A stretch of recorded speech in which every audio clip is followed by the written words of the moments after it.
चर्चा खुशियों की कि आदमी कैसे खुशियां ज़्यादा ले सकता है।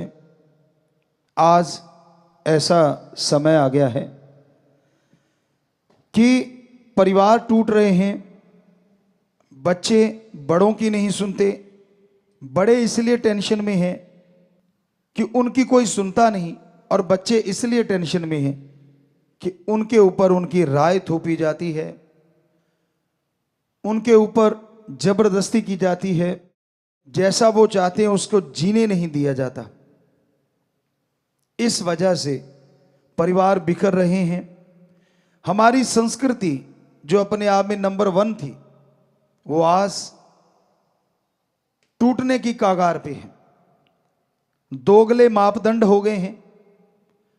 पुरुष जो है वो चाहता है मैं आजाद घूमूं, मैं फॉरेन कल्चर को अडेप्ट कर लूं, मेरे लिए कोई बंदिश ना हो, मैं कहीं भी घूमूं, कहीं भी चरूं, मुझे ना रोका जाए। पर खुद की मां, खुद की बहन, खुद की बेटी, खुद की घरवाली वो इंडियन कल्चर को अपनाए, वो ना कहीं खुले चले। कैसा कल्चर हो गया हमारा। आप जब गलत कर्म करते हैं, दूसरे सादे शब्दों में किसी की बहन बेटी को लेके घूमते हैं, तब तो आपको खुशी आती है। पर जब आपकी बहन बेटी के साथ कोई होता है तब आपके आग लगती है। तो जब आप किसी को लेके घूम रहे होते हैं, क्या आपको तब नहीं होता कि ये भी किसी की बहन है, किसी की बेटी है? सो कहने का मतलब, एक जैसा संस्कृति ने, भारतीय संस्कृति ने पवित्र वेदों में एक जैसा माहौल बनाया था कि अगर पति पत्नी के लिए देवता है तो पति के लिए पत्नी भी देवी है, पैर की जुत्ती नहीं है। जो लोग ऐसा समझते हैं, चाहे वो पति हो या पत्नी, क्योंकि आज ऐसा दौर चल रहा है, कमाने वाला या यूं कह लीजिए विचारों की वजह से कई बार पति हावी रहता है कहीं पे तो कहीं पत्नी। ऐसा नहीं होना चाहिए, बराबर का दर्जा होना चाहिए। एक दूसरे का सम्मान करो। राय लो तो दोनों जने, हो सके बुजुर्गों को भी शामिल करो। किसी बिजनेस की राय, परिवार की कोई व्यक्तिगत काम धंधे की राय। क्यों? क्योंकि पता नहीं कौन परिवार में से अच्छी राय दे दे और आपका बिजनेस व्यवहार तरक्कियों में चरम सीमा पे पहुंच जाए। आपको लगता है आपके बाप को कुछ नहीं आता, वो तो अनपढ़ गंवार है। दादा दादी तो बहुत पुराने जमाने के हैं। गलत। एक शिक्षा होती है जो उम्र के साथ मिलती है, तजुर्बा। कितने पढ़ लिख लो, कितनी डिग्रियां ले लो, जिंदगी का तजुर्बा जो सिखाता है वो किताबें नहीं सिखा सकती। इसलिए उनकी बात सुना करो। क्या पता आपको आपके घर में ही कोच मिल जाए जो आपको कोचिंग दें और आपका बेड़ा पार। और बुजुर्गों को चाहिए बच्चों की बात भी सुननी चाहिए। आपको एक छोटा सा उदाहरण देते हैं। बेपरवाह जी परमपिता शास्त्राम जी दाता रहबर जो अब इस बॉडी में हैं, वो उस बॉडी में भी घूम रहे थे। बेरियों की तरफ हम जा रहे थे और रास्ते में एक छोटा सा बच्चा मिला। कहने लगा पिताजी पिताजी बात करनी है। पूछा बोल बेटा क्या बात करनी है? तो कहने लगा सफेद कपड़े या कोई भी कपड़ा आप डालते हैं ना, जब उल्टा करके डाला करो। तो हमने पूछा क्यों भाई, किस लिए बेटा? कहने लगा जी एक तो दाग धब्बा अगर हल्का फुल्का मिट्टी आएगी तो अंदर आएगी और झड़का के पहनेंगे उड़ जाएगी, हल्का फुल्का धब्बा लगा भी तो अंदर की साइड लग गया। दूसरा परमपिता जी कहते यानी कि वो हम बताते हैं, कहते क्या कि मक्खी मच्छर आएगा तो अंदर की साइड में रहेगा और जब उसको सीधा करेंगे तो वो निकल जाएगा और उसको पहनेंगे तो नेचुरली सही रहेगा। तो बेपरवाह जी हंस के कहने लगे भाई छोटा बच्चा भी राय देना तो उसकी राय ले लेनी चाहिए अगर वो अच्छी हो। तो जो आपके नन्हे नन्हे फूल हैं, छोटे छोटे जो खुशबू बिखेर रहे हैं, कलियां हैं, ये छोटे छोटे बच्चे भी दिमाग रखते हैं, इनके भी दिमाग है, यहां भूसा नहीं भरा हुआ। अगर इनकी बात भी आप सुन लो तो क्या पता ये आपसे बढ़िया कोई सजेशन दे दें जिससे पूरे घर का फायदा हो जाए। क्या पता ये कोई ऐसे बढ़िया आइडियाज दे दें जिससे घर परिवार में प्यार बढ़ जाए। कम मत आंको किसी को भी। बहस का मतलब झगड़ा नहीं होता, क्योंकि हमने बहुत देखा है लोग जब बहस करने बैठते हैं, बहस का मतलब दूसरे शब्दों में अगर सही बोले तो चर्चा होना चाहिए। चर्चा करना, किसी टॉपिक पे चर्चा करो, तो वो चर्चा करना ज्यादा सटीक शब्द है। बहस तो झगड़ने को भी आजकल नमूना बन गया है, झगड़े को ही बहस कह देते कि शुरुआत बहस और फिर झगड़ा। चर्चा करो स्वस्थ तरीके से कि भाई तू अपने विचार बता, उसको काटो ना, उसकी पूरी बात सुनो, दूसरे को बोल तू बता, तीसरे को बोल तू बता। अब सबकी सुने जो घर का मुखिया है, और फिर कहे कि बेटा हो सके तो लिखो पॉइंट, जो मेन पॉइंट होते हैं उनको लिख लो जो परिवार वाले चर्चा कर रहे हैं। तो जिसका सबसे बेस्ट है उसका क्यों बेस्ट है और दूसरों का क्यों कम है ये बताओ, और फिर कहो कि मुझे ये लगा कि ये सबसे बेस्ट तरीका है। फिर चर्चा करो क्या बेस्ट है, इसमें क्या माइनस है, क्या प्लस है। तो यकीन मानो लास्ट में उस चर्चा का जो रिजल्ट है 100% पॉजिटिव निकलेगा और आपके घर में खुशियां आएंगी। पर आप बात करने से पहले ही काट देते हो, तुझे बड़ा आता है, तू बड़ा कल का छोकरा और मुझे समझाएगा, तू होता कौन है। आपकी ईगो हार्ट हो गई क्योंकि बच्चे ने आपसे बढ़िया तरीका बता दिया। ये गलत है, बल्कि खून तो आपका है, बल्कि मान करो, सत्कार करो, खुश हो जाओ कि देखो मेरे खून में कितना ज्यादा अकल है, कितनी ज्यादा दिमाग है। पॉजिटिव लो उस चीज को, नेगेटिव ना लो। और बच्चों को भी जैसे हमने बताया अपने मां बाप का सत्कार करना चाहिए, इज्जत करनी चाहिए। ये आप मान लीजिए 20 से 30 साल की उम्र की चर्चा कर रहे हैं हम अभी जो कर रहे हैं। वैसे तो बचपन से आजकल माने तो बचपन से 30 साल तक बुजुर्ग कोई बात नहीं समझ पा रहे, आपके मां बाप, दादा दादी, नाना नानी, मतलब बुजुर्ग आपसे बड़े, तो आप बजाय उनको नीचा दिखाने के बच्चों प्यार से, सत्कार से, इज्जत से बात करो। पहले उनकी पूरी सुन लो, फिर उनका सत्कार करो कि भाई पापा जी आपने बहुत बढ़िया बात बताई, पर अगर आप आज्ञा दें तो क्या मैं भी कुछ बता सकता हूं, मेरे भी माइंड में कुछ आइडिया आ रहा है। तो हमें लगता है उनकी ईगो हार्ट नहीं होगी, अहंकार को ठेस पहुंचती है ना, तब गड़बड़ होती कि मैं बड़ा तू छोटा, तू है क्या।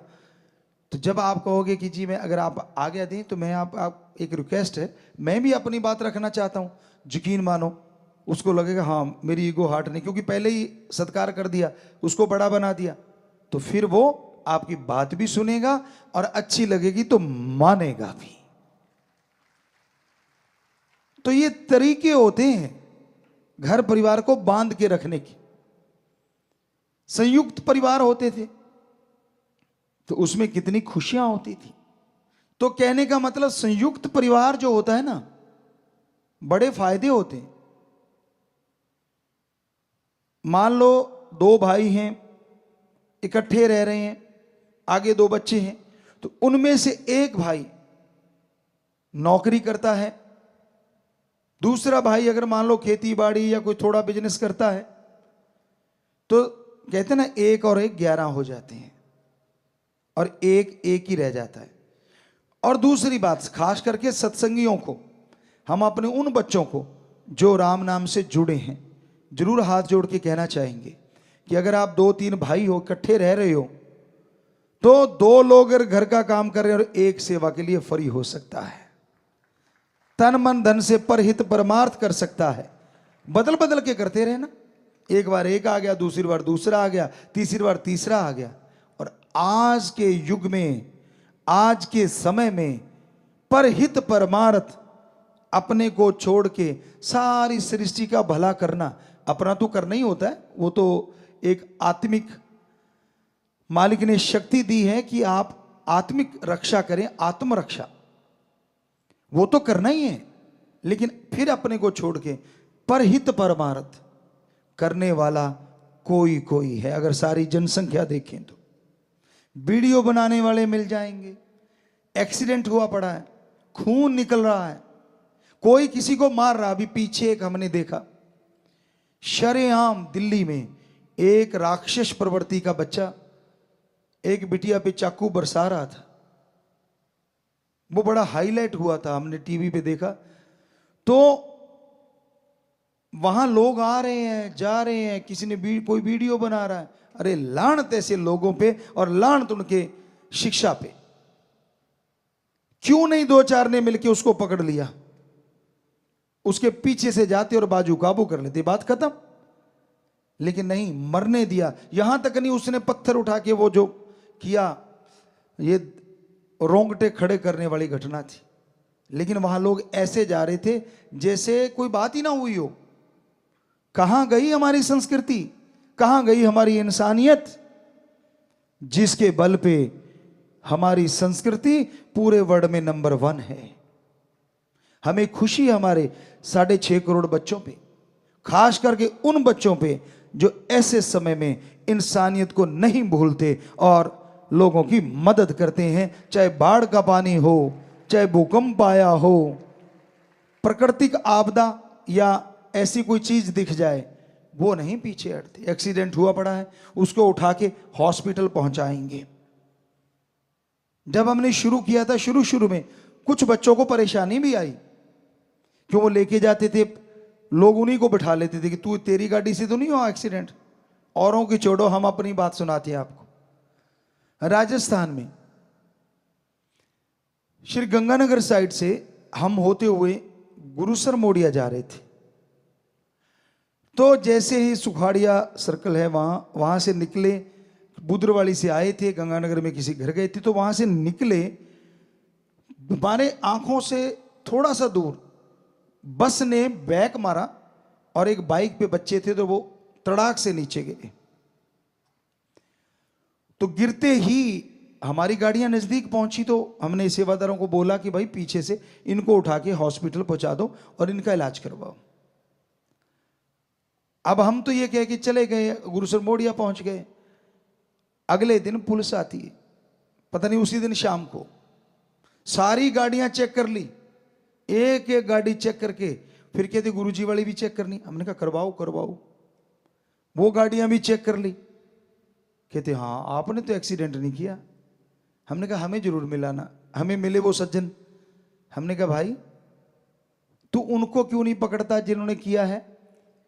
और बस के अंदर जो लोग थे उन्होंने भी गवाही दी कि बस वाले ने ठोका है। बहुत बेचारा साइड में चल रहा था बाइक वाला, और उसने एकदम से गाड़ी कट मारा और वो उड़ा दिए। तो अंदर से गवाही भी किसी ने दी, तो सिर नीचा कर लिया उन्होंने। हमने कहा बोलो किस पे डालना चाहते हो, कौन सी गाड़ी पे, हम ही लिखवा देते हैं, बोलो कौन सी गाड़ी पे डालना चाहते हो केस। कहते गुरुजी क्षमा करना, शर्म करो। हमने कहा शर्म? चंद नोटों के लिए क्या कर रहे हो? क्या ड्राइवर आपका दोस्त है, मित्र है? तो उनको कोई जवाब नहीं था। तो उस समय परेशानियां आती थी। राम जी ने कृपा करी, हमारे देश के जो राजा होते हैं उन्होंने सुना और फिर कानून बन गया, शायद, हमें पक्का नहीं मालूम, कि जो बचाएगा उस पर ऐसी कोई कार्रवाई नहीं होगी, शायद में भी। तो अब साध संगत जबरदस्त तरीके से लोगों की जान बचा लेती है जो एक्सीडेंट में पड़े होते हैं या डूब रहे होते हैं, तो बड़ा अच्छा लगता है। तो ये इंसानियत की सेवा के लिए अगर आपके परिवार का एक मेंबर आ गया, वो सेवा कर रहा है, और यकीन मानो घर का एक या दो लोग जो बिजनेस कर रहे हैं, वो जो सेवा कर रहा है ना, आपके बिजनेस में भी हो सकता है दुगना चौगुना मुनाफा हो जाए और शरीर की तंदुरुस्ती ताजगी भी जरूर आएगी। इसलिए संयुक्त परिवार अच्छे होते हैं, जो पुरातन समय से चले आ रहे थे। तो कहने का मतलब कितना अंतर आ गया। क्या थी हमारी संस्कृति। हमारे गांव में हमने देखा, हमें बचपन से लेके आज तक राजनीति में ना कोई इंटरेस्ट था ना है, तो पर फिर भी आपको एक बात बताना चाहते हैं। छोटा सा गांव, 774 या 80 90 ऐसे कुछ वोट थे।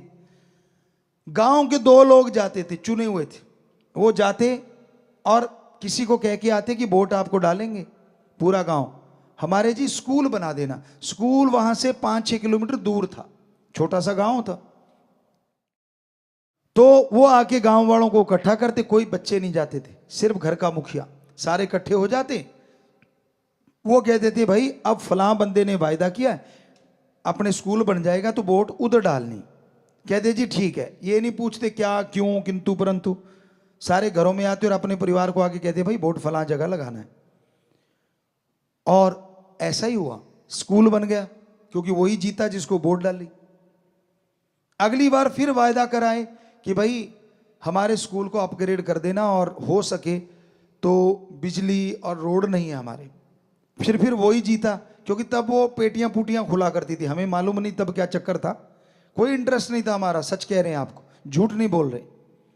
तो कहते थे तब कोई पेटियां पुटियां खुलती थी वोट गिनते टाइम, तो वोट गिनते रहे गिनते रहे गिनते रहे।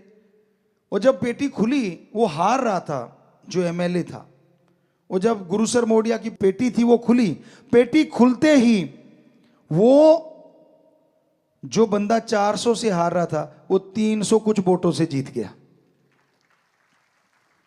यहां तक हमें बताया, हमें नहीं मालूम कितनों से जीता था वो। तो पेटी खुलने की वजह से वो क्योंकि गिनती करवा रहा था, उसको पता चल गया कि हां मुझे इन्होंने ही जिताया है। तो फिर 10वीं का स्कूल भी बना, रोड भी बनी और बिजली भी आई। तो हमारा यहां ये नहीं कि क्या हुआ, कहने का मतलब इतनी एकता होती थी पूरे गांव की, परिवार संयुक्त रहते थे, अलग हो जाते थे लेकिन फिर भी भाईचारा यूं रहता था।